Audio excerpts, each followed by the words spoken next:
여러분, 지금 여러분의 통장 잔고를 노리고 여러분의 목숨까지 탐내는 늑대가 당신의 가족인 척 다가오고 있다는 사실 아십니까? 저는 장순애입니다. 7순이 넘었지만 남편이 남겨준 재산 덕분에 남부럽지 않은 노후를 보내고 있죠. 하지만 돈이 많다는 건 때론 축복이 아니라 저주더군요. 남편이 죽자마자 제 주변은 제 재산을 노리는 하이에나들로 들끓기 시작했습니다. 그중 가장 집요했던 늑대는 다름 아닌 제가 믿고 들어간 최고급 요양원의 원장이었습니다. 저는 건강이 급격히 나빠져 요양원 입소를 결정했습니다. 아들 민수와 며느리 수연이는 어머니 제가 모실게요 했지만 저는 아들과 며느리에게 짐이 되고 싶지 않았죠. 요즘 최고급 요양원이 얼마나 좋은데 그러냐며 내가 결정하고 들어가겠다고 했어요. 대신 수연이는 저와 함께 요양원 상담을 같이 가겠다며 따라 나섰어요. 며느리지만 저와 마음이 잘 맞아 사이가 좋은 편이었어요. 그렇게 수연이와 함께 요양원 상담을 몇 군데 다녔습니다. 그러다 찾아낸 곳이 골든 힐스 요양원 박 원장이 운영하는 곳이었습니다. 박 원장은 겉으로 보기엔 천사 같았습니다. 깍듯한 존칭, 정성스러운 간병, 깔끔한 시설, 식당까지. 하지만 며느리 수연이는 달랐습니다. 똑 부러지는 성격의 수연이는 요양원 상담을 마친 후 제게 속삭였습니다. 어머니, 저 원장 뭔가 이상해요. 여기 별로인 것 같아요. 며느리의 말에 저는 괜히 나 요양원 간다니까 그러는 거지? 라고 웃으며 말했습니다. 전 시설이 제일 마음에 들었어요.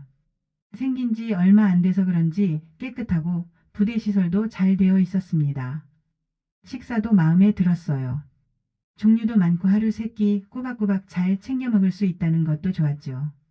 저는 바로 계약을 했습니다.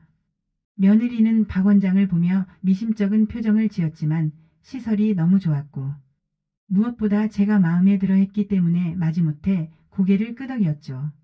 하지만 저는 늑대 소굴로 들어갈 뻔했던 겁니다. 계약 일주일 후 저는 바로 짐을 싸서 입소를 했습니다.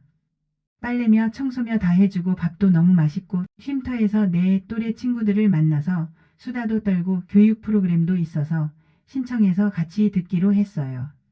다 너무 마음에 들었습니다. 그런데 몇 달이 지난 언젠가부터 박 원장의 진짜 모습이 보이기 시작했습니다. 박 원장은 겉으로는 친절했지만 노인들을 대하는 눈빛은 차갑고 계산적이었습니다. 특히 재산이 많은 노인들에게는 지나친 친절을 베풀면서도 그들의 가족 방문을 교묘하게 막는 것이 수상했습니다. 무엇보다 이상했던 건 박 원장이 매일 밤 제 방에 찾아와 편안한 잠을 위한 것이라며 약을 먹이려 했던 것입니다.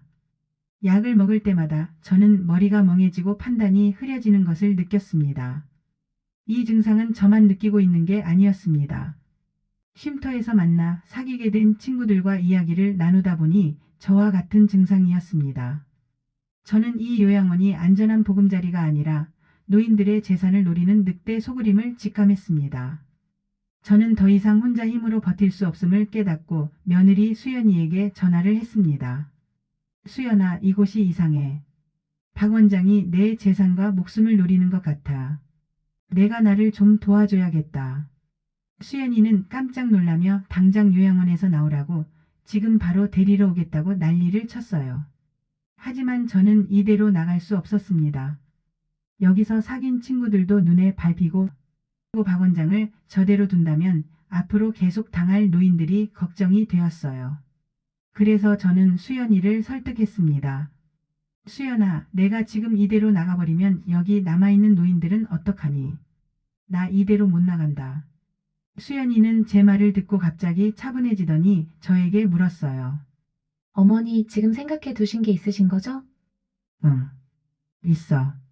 그걸 지금 너에게 말하려고 해. 나를 도와줄 수 있겠니? 며느리 수연이와 저는 아무도 상상하지 못한 위험하고 은밀한 작전을 시작했습니다. 수연이는 원래 간호사로 근무한 경력이 있었고 간병인 자격증을 따는 것도 어렵지 않았습니다. 며느리가 요양원에 위장 취업을 준비하는 동안 저는 박 원장 앞에서 철저한 치매 노인이 되기 위한 훈련을 했습니다. 이름은 물론 아들 며느리 이름도 헷갈리는 척, 밥을 먹다가도 멍하니 멈추는 척, 중요한 서류를 보여줘도 읽지 못하는 척. 완벽한 연기의 달인이 되어야 했습니다. 이렇게 연기를 하는 동안에 저는 박 원장을 관찰했습니다. 그의 눈빛, 행동, 말투. 아무래도 제 예상이 맞는 것 같았어요. 몇 주 후 며느리 수연이는 이수민이라는 가명으로 골든 힐스 요양원에 신입 간호사로 잠입했습니다. 수연이는 박 원장이 자기를 알아볼까봐 조마조마했어요. 저와 요양원 상담을 같이 갔던 사람이라 알아볼 줄 알았죠. 하지만 박 원장은 저에게만 관심이 있었나 봅니다. 불행 중 다행이었죠. 수연이는 저를 처음 보는 척 공적인 태도를 유지했습니다. 저는 휠체어에 앉아 수연이를 멍하니 바라보는 치매 환자 역할을 완벽하게 수행했습니다. 잠입이 성공하자 며느리 수연이는 바로 박 원장의 비리를 추적하기 시작했습니다. 며느리가 알아낸 첫 번째 충격적인 사실은 요양원 내부 CCTV의 맹점이었습니다. CCTV는 복도나 공용 공간만 비추고 원장실이나 창고 같은 주요 공간은 교묘하게 가려져 있었습니다. 이는 박 원장이 은밀한 작업을 하기 위한 최적의 환경이었죠. 며느리는 밤늦게 퇴근하는 척 원장실 주변을 맴돌며 박 원장의 수상한 행동을 포착했습니다. 박 원장은 매일 밤 몇몇 노인들의 서류철을 들고 원장실에 들어갔고 다음 날이면 그 노인들의 재산관리 위임장이 작성되어 있었습니다. 치매나 노안으로 판단력이 흐려진 노인들의 재산을 불법적으로 가로채고 있던 것이었습니다. 며느리는 자신의 스마트폰을 이용해 이 모든 과정을 은밀하게 기록하기 시작했습니다. 저는 휠체어에 앉아 제게 다가오는 며느리를 처음 보는 간호사처럼 대했습니다. 하지만 눈빛만은 서로의 안전을 확인하는 비밀 신호였죠. 저희 고부동맹의 첫 번째 임무, 박 원장의 비리 패턴 파악은 성공적으로 진행되고 있었습니다. 며느리가 요양원에 잠입한 지 2주째, 그녀는 박 원장이 노인들의 재산을 빼돌리는 구체적인 수법을 파악했습니다. 박 원장은 치매 노인들을 대상으로 재산 포기각서에 서명하게 한 후 마치 정상적인 계약인 것처럼 위장하는 치밀함을 보였습니다. 가장 충격적인 사실은 박 원장이 노인들에게 정기적으로 제공하는 영양제 안에 판단력을 흐리게 하는 약물을 미량씩 섞어 넣고 있다는 것이었습니다. 노인들의 증세를 악화시켜 자신의 사기 행각을 노안으로 둔갑시키려 한 것이죠. 며느리는 박 원장의 약물 창고를 몰래 뒤져 이 약물을 발견하고 사진을 찍었습니다. 며느리는 제게 이 사실을 알렸습니다. 어머니, 박 원장은 어머니 재산뿐만 아니라 어머니의 건강까지 해치고 있어요. 이대로 두면 안 돼요. 더 늦기 전에 빠져나가셔야 해요. 며느리는 울먹이며 저를 설득했습니다. 하지만 저는 고개를 저었습니다. 아직 안 돼, 수연아. 우리가 나간다면 이 모든 진실은 다시 묻힐 거야. 박 원장은 다른 노인들을 계속 괴롭힐 테고 나는 이 모든 악행을 끝장내야 해. 저는 며느리의 손을 잡고 단호하게 말했습니다. 며느리는 제 의지를 꺾을 수 없다는 것을 알자 다음 단계의 계획을 실행했습니다.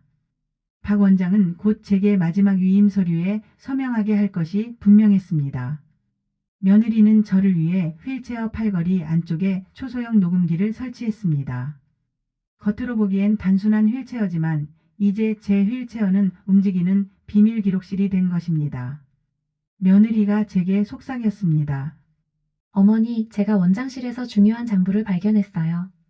원장이 어머니의 고가 미술품을 이미 외부로 빼돌려 현금화하려 했다는 증거예요. 오늘 밤 원장은 분명 어머니에게 최종 서명을 받으러 올 거예요. 모든 걸 녹음해주세요. 며느리의 눈빛은 두려움보다 단호함으로 가득 차 있었습니다. 저의 치매 연기와 며느리의 첩자 활동이 빚어낸 이 결정적인 순간, 저희는 박 원장의 죄를 완벽하게 포착할 준비를 마쳤습니다. 긴장감은 극에 달했습니다. 그날 밤 예상대로 박 원장이 제 방을 찾아왔습니다. 그는 평소처럼 친절했지만 눈빛에는 재산에 대한 집착과 초조함이 서려 있었습니다. 저는 휠체어에 앉아 침을 흘리는 척, 눈을 깜빡이는 척하며 연기에 몰입했습니다. 휠체어의 녹음기는 조용히 돌아가고 있었죠. 박 원장은 제게 유언장과 재산관리, 포괄위임장이라고 쓰인 서류를 내밀었습니다. 장 여사님, 이제 마지막 정리입니다. 어머님께서는 저희 요양원에서 편안하게 말년을 보내실 수 있도록 이 서류에 사인만 해주시면 됩니다. 박 원장은 제 손에 억지로 펜을 쥐어주려 했습니다. 저는 최대한 팔에 힘을 빼고 펜을 놓치고 서류에 엉뚱한 낙서를 했습니다. 박 원장은 제 연기에 속아 넘어갔습니다. 에휴, 치매가 심해지셨네. 뭐 상관없겠죠. 어차피 이 정도 상태면 법적으로도 문제 없습니다. 박 원장은 서류를 들고 원장실로 돌아가는 길에 누군가와 통화하는 소리가 들렸습니다. 박 원장의 목소리는 흥분으로 떨리고 있었습니다. 곧 끝납니다. 그 늙은 여자가 가진 미술품. 이미 빼돌려서 현금화할 준비 다 됐습니다. 그 돈만 받으면 이 요양원 처분하고 해외로 뜨는 겁니다. 저는 휠체어에서 그 통화 내용을 모두 녹음했습니다. 이제 그가 저를 늙은 여자라고 조롱하고 재산을 빼돌렸음을 인정하는 결정적인 증거가 확보된 것입니다. 다음 날 며느리 수연이는 원장실에서 박 원장이 다른 공범과 만나는 현장을 포착했습니다. 그들은 노인들의 재산을 가로챈 후 요양원을 폐쇄하고 도주할 계획을 세우고 있었습니다. 며느리는 그들의 대화를 녹화하며 증거를 완벽하게 모았습니다. 박 원장은 자신이 사냥꾼이라 생각했지만 그는 저희가 던진 미끼를 문 어리석은 먹잇감에 불과했습니다. 이제 덫을 닫을 시간입니다. 저는 며느리 수연이와 눈빛을 교환했습니다. 이제 더 이상의 증거는 필요 없습니다. 점심 식사 시간 박 원장과 수연이 식당으로 들어왔습니다. 저는 밥을 먹다가 갑자기 심한 기침과 함께 호흡 곤란을 호소하며 쓰러졌습니다.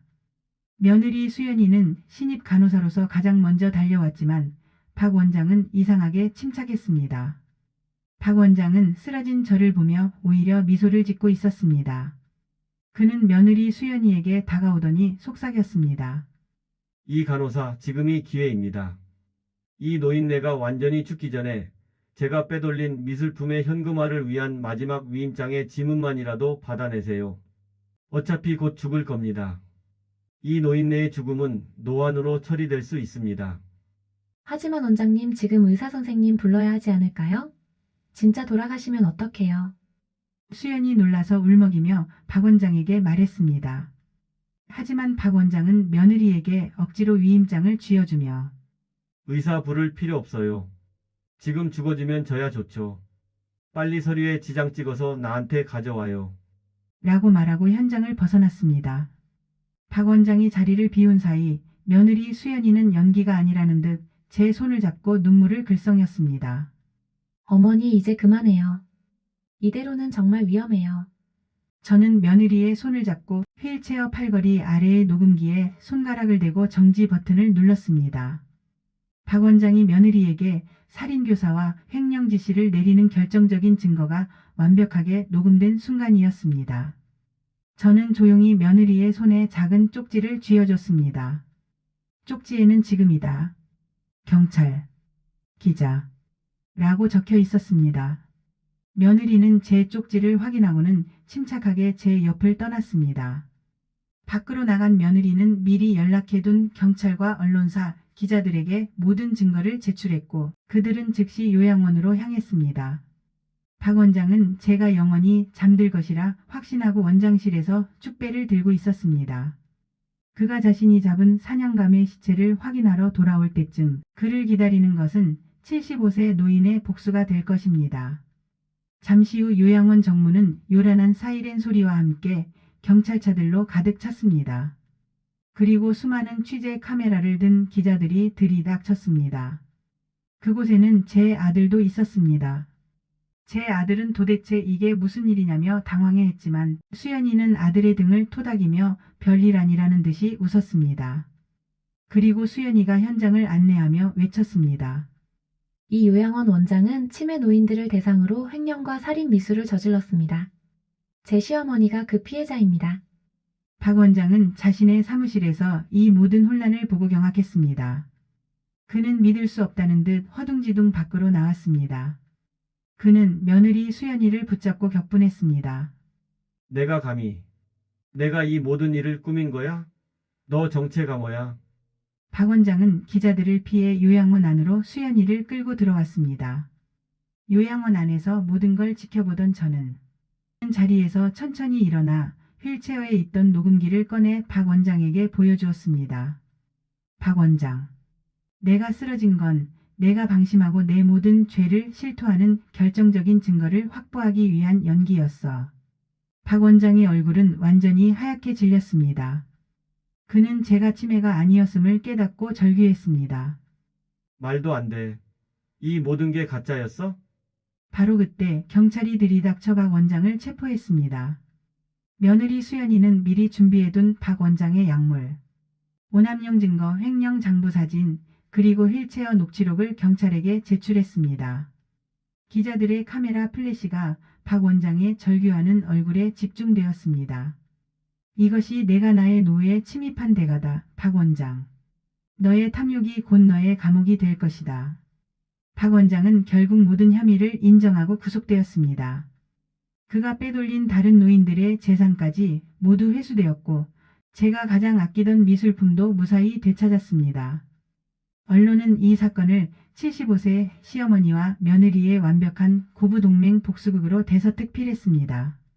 사건이 마무리된 후 저는 며느리 수연이와 둘이서 거실에 앉았습니다. 저는 며느리의 손을 잡고 눈물을 글썽였습니다. 수연아, 내가 아니었다면 나는 정말 재산도 목숨도 잃었을 거야. 너는 나를 진심으로 걱정해준 내 유일한 가족이었구나. 수연이는 제 손을 잡고 환하게 웃었습니다. 어머니, 저는 어머니 재산이 탐나서 한 게 아니에요. 저는 어머니가 이 세상에서 가장 소중한 제 가족이시니까요. 저희 어머니가 억울하게 당하는 꼴은 절대 볼 수 없었어요. 그런데 이 일을 민수한테도 말을 안 하고였어? 네, 그럼요. 이 일은 어머님과 저의 완벽한 비밀 작전이었잖아요.